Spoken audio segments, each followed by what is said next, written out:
Kung naghahanap ka nga ng bagong produkto na mag-aalaga ng buhok mo, ay bilhin mo na to. 135.90 pesos lang yan, free shipping pa. 1,000 ml na nga yan at 1 kilo na nga ang katumbas niyan. Yun nga pala yung Well Hair Mask. At pwede mo siyang gamitin everyday. Dito, nag-shampoo muna ako. And hindi na ako nagko-conditioner. At yung ginagamit ko nga ay yung Well Hair Mask na lang. Pagkatapos kong mag-shampoo. And binababad ko lang siya ng 5 minutes. Dahil naobserbahan ko nung nagbabad ako ng 15 minutes, masyado siyang matagal. Pero mas effective siya kung 5 minutes nyo lang siyang gagamitin. Video nga ito ay first time ko lang siyang gamitin. Pero ngayon, 5 days na akong gumagamit. Effective talaga siya. Nalas na yung panlalagas ng buhok ko, ang smooth and shiny pa. At higit sa lahat, kung sensitive hair ka, hindi ka babalo-kubakin pag gamit mo to.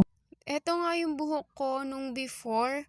Sobrang ganit niya at ang hirap niyang suklayin palagi. Kaya nanlalagas. At ito na yung after. And first time ko siyang gumamit pero dito sa buhok na to ang shiny na niya. And ang bilis na niyang suklayin. And ngayon 5 days na akong gumagamit. Nalas na yung panlalagas ng buhok ko dito. Kaya naman ngayon in-upload ko ng video na to dahil recommended ko talaga ang product na to. Kaya check out mo na.